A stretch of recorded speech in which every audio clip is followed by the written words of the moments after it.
आज की वीडियो में हम आरसीटी के बारे में बात करने वाले हैं। आरसीटी या फिर रूट कैनाल ट्रीटमेंट एक सिंपल सा प्रोसीजर होता है। इसमें डेंटिस्ट इन्फेक्टेड पल्प को क्लीन करके रूट कैनाल को फिल कर देते हैं।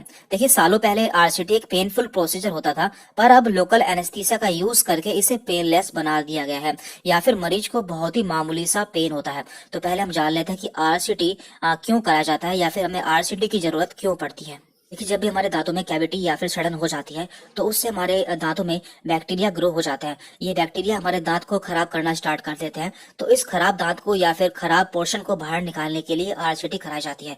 तो इसे समझने के लिए पहले हमें अपने दांत के बारे में जानना होगा। देखिए, हमारे दांत में दो पोर्शन होते हैं। इसके ऊपर के इस पोर्शन को हम क्राउन एरिया कहते हैं, ये दांत का क्राउन एरिया होता है। और नीचे के इस पोर्शन को हम रूट या फिर जड़ कहते हैं। इसके क्राउन एरिया के आउटर मोस्ट पार्ट को हम कहते हैं इनेमल, जो कि हमें ऊपर से दिखता है, इसे हम इनेमल कहते हैं। और ये जो पोर्शन होता है इसके नीचे, इसे हम कहते हैं रूट पल्प।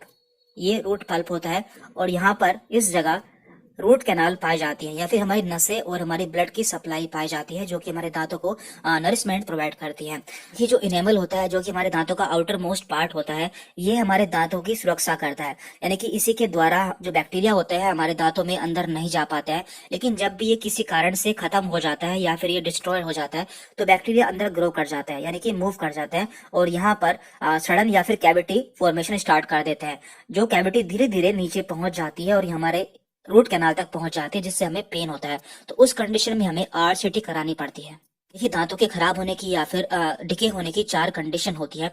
इसमें पहली कंडीशन होती है इनेमल का खराब होना स्टार्ट होना। यानी कि जब भी हमारा इनेमल खराब होना स्टार्ट हो जाता है, तो इस समय हमें बिल्कुल भी दर्द नहीं होता है और हमें पता भी नहीं चलता है। दूसरी स्टेज में हमारा इनेमल पूरी तरह से खराब हो जाता है और बैक्टीरिया अंदर पहुंच जाते हैं, लेकिन इस समय भी हमें बिल्कुल भी दर्द नहीं होता है। यानी कि ये दोनों ही कंडीशन पेनलेस होती है और हमें पता नहीं चलता है। लेकिन तीसरी कंडीशन में जो बैक्टीरिया होते हैं वो हमारे डेंटाइन पार्ट तक पहुंच जाते हैं, और इस समय हमें दर्द होता है। लेकिन दर्द हमें कभी कभी होता है, हमेशा दर्द नहीं होता है। और फोर्थ कंडीशन होती है डीके इन पल्प।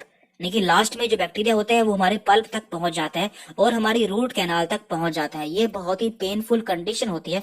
इसमें हमें लगातार सीवियर पेन होता है।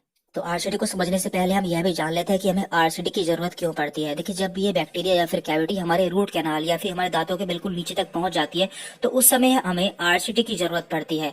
लेकिन यदि आप अपने डॉक्टर से पहले ही मिल लेते हैं जिस समय ये बैक्टीरिया ऊपर होता है, तो उस समय डॉक्टर्स आपके ऊपर के दांत के एरिया को साफ करके यहाँ पर नॉर्मल फिलिंग कर देते हैं, जिससे हमें आरसीटी नहीं करानी पड़ती और हमारा दांत भी पूरी तरह से सेफ रह जाता है। साथ में हम यह भी जान लेते हैं कि हमारे दांतों में कैविटी या फिर सड़न क्यों होती है। तो देखिए, इसके कई सारे कारण होते हैं। इसका पहला कारण है Sugri food and Sugri drinks. यानी कि यदि हम ऐसे फूड या फिर ड्रिंक लेते हैं जिनमें शुगर पाई जाती है, तो हमारे दांतों में कैविटी फॉर्मेशन के चांसेस बढ़ जाते हैं। तो ऐसा क्यों होता है कि जब भी हम मीठा खाते हैं, तो ये मीठा हमारे साथ साथ में हमारे दांतों में रहने वाले बैक्टीरिया और गम्स भी खाते हैं, जिससे एसिड का प्रोडक्शन होता है, यानी कि एसिड बनता है। और ये एसिड हमारे दांतों को खराब करना स्टार्ट कर देता है, जिससे हमारे दांतों में कैविटी हो जाती है और हमारे दांतों का इनेमल पार्ट खराब हो जाता है और बैक्टीरिया आसानी से हमारे दांतों के अंदर एंटर कर जाते हैं। अलावा दांतों के खराब होने के दूसरे कारण है जीईआरडी और एसिड रिफ्लक्स। देखिए, इसमें क्या होता है, इसमें हमारे पेट का जो एसिड होता है या फिर अम्ल होता है वो हमारे मुंह में आ जाता है, जिससे हमारे दांत जल्दी खराब हो जाते हैं। इसके अलावा दूसरा कारण है ड्राई माउथ। यानी कि यदि हमारा माउथ या हमारा मुंह लंबे समय तक सूखा रहता है, तो उससे भी हमारे दांतों में बैक्टीरिया ग्रो हो जाते हैं और हमारे दांतों को खराब कर देते हैं। इसके अलावा लेक ऑफ फ्लोराइड, यानी कि यदि हम फ्लोराइड का यूज नहीं करते हैं या फिर ऐसे टूथपेस्ट का इस्तेमाल नहीं करते हैं जिनमें फ्लोराइड पाया जाता है, तो भी हमारे दांत खराब होना स्टार्ट हो जाते हैं। लेक ऑफ टूथ ब्रश, यानी कि यदि हम टूथ ब्रश नहीं करते हैं तो भी हमारे दांत खराब होना स्टार्ट हो जाता है। या फिर लेक ऑफ इनेमल, यानी कि यदि हमारे दांतों का इनेमल पोर्शन खराब हो जाता है, तो भी हमें कैविटी फॉर्मेशन के जल्दी ही चांसेस हमारे बढ़ जाते हैं। अब हम जान लेते हैं कि आरसीटी कैसे किया जाता है। देखिए, इसमें कई सारे स्टेप्स होते हैं। सबसे पहले जो हमारा दांत का हिस्सा खराब हो गया है उसे बाहर निकाल दिया जाता है। देन हमारी रूट कैनाल तक, यानी कि हमारी नसों तक सफाई की जाती है। उसके बाद यहाँ पर एक फिलिंग कर दी जाती है, यानी कि यहाँ पर इसे भर दिया जाता है और ऊपर से एक कैप लगाकर इसे सील कर देते हैं, जिससे इसमें फर्दर कोई बैक्टीरिया ग्रो ना करे। इस प्रोसीजर को स्टार्ट करने से पहले हमें एनेस्थीसिया दिया जाता है, जिसमें हमारे मसूड़ों में एक इंजेक्शन लगाया जाता है, जिसमें हमें मामूली सा पेन होता है, लेकिन इसके बाद हमें बिल्कुल भी पेन का एहसास नहीं होता है। तो सबसे पहले इसमें क्या करता है, इसमें हमारा जो दांत खराब होता है उसमें एक ड्रिल मशीन की सहायता से छेद करता है, जिससे हमारा जो खराब हिस्सा होता है वो बाहर निकल जाता है।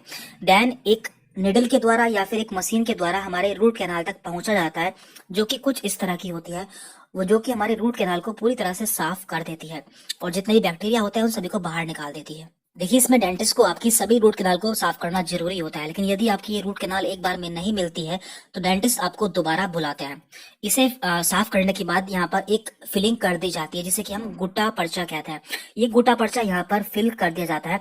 देन उसके बाद यहाँ पर फिलिंग कर दी जाती है और ऊपर के हिस्से में यहाँ पर क्राउन पार्ट या फिर कैप लगा दिया जाता है, यानी कि ये दांत पूरी तरह से सील हो जाता है और फर्दर इसमें कोई भी बैक्टीरिया एंटर नहीं कर पाता है।